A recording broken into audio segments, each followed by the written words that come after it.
Send help, they said, so Earth sent its most feared specialists. The distress call ended with a scream, not static, not silence, a scream.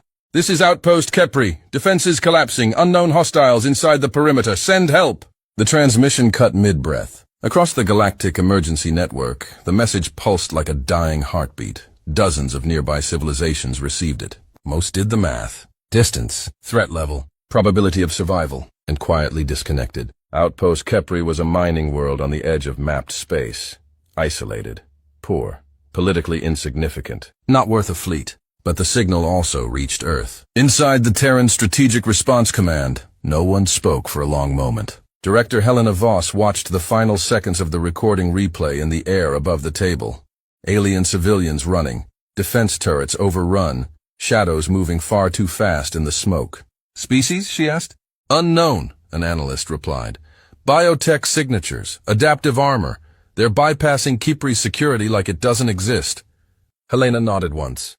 Authorization? The Kepri governor has formally invoked the Interstellar Mutual Aid Pact. A pause. They asked for help. Helena exhaled slowly. Then we send it. The analyst hesitated.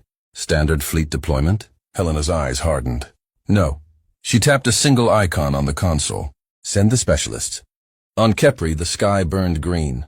The invaders moved like nightmares given shape. Tall, segmented forms encased in shifting organic plating. Their limbs reconfigured to counter whatever weapon struck them. Plasma fire slowed them. Ballistics annoyed them. They learned in seconds, adapted in moments. Kepri's militia lasted 12 minutes. Governor Ralvin barricaded himself inside the planetary command vault, watching security feeds with shaking hands. They're evolving, his defense chief whispered. Every tactic we use stops working. On the main display, one of the creatures tore through a reinforced blast door as if it were paper. Ralvin closed his eyes.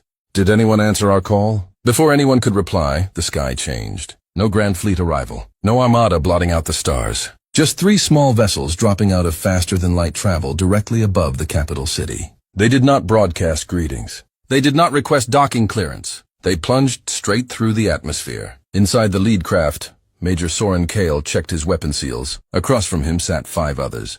No insignias. No ceremonial armor. Just matte black exosuits layered with modular weapon systems and adaptive shielding.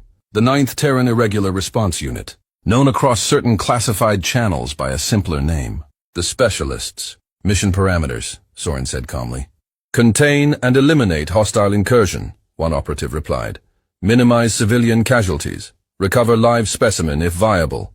Another operative cracked her knuckles inside her gauntlets. They asked for help, she murmured. Let's be helpful.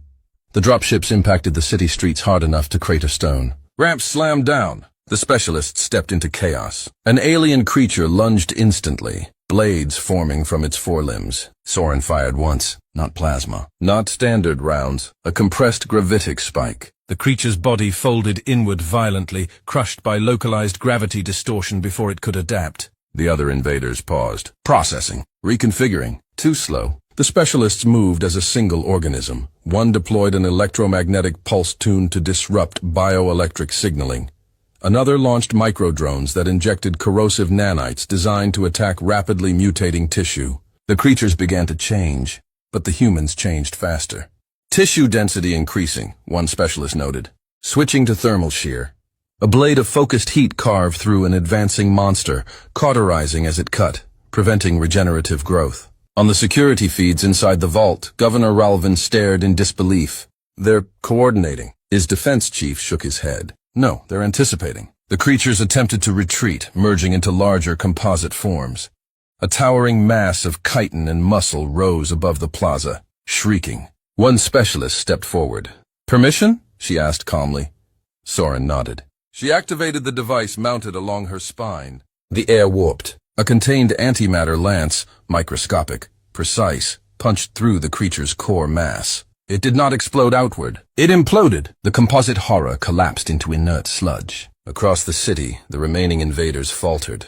For the first time since landing, they were not adapting. They were dying. Inside their hive mind network, a signal pulsed. Threat level reassessed. Humans. New priority, avoid. But it was too late. The specialists had already triangulated the breach point where the creatures had entered orbit. A living carrier organism hovered above the atmosphere, partially cloaked. Soren opened a channel to Earth. Incursion confirmed as extragalactic predator strain. Recommend permanent deterrence. Earth's response came instantly. Approved. The 3 Terran vessels rose back into the sky. They aligned briefly. From each ship, a single projectile launched, silent, almost delicate. They converged on the carrier, a trivector kinetic strike at near light speed. The organism never had time to adapt. It ceased to exist. Silence fell over Kipri. Smoke drifted between shattered buildings. The specialists regrouped in the plaza, armor scorched but intact. Governor Ralvin emerged from the vault slowly, flanked by trembling aides. He stared at the 6 humans. You sent 6, he said weakly. Soren removed his helmet. That was sufficient. Ralvin looked at the remains of the invaders. They overwhelmed our entire defense grid. Soren's expression did not change. You asked for help. A faint, almost humorless smile touched his lips. We sent the kind that ends problems. Within the hour, the specialists were gone. No parade, no demands for payment. Just a brief transmission to the Galactic Emergency Network. Threat neutralized. Across nearby systems, leaders replayed footage of the battle in stunned silence. The predators that had adapted to everything had not adapted to humanity. Because while other species built armies for war, humanity built specialists for nightmares. And when the galaxy whispers send help into the dark, it should be very careful which humans answer.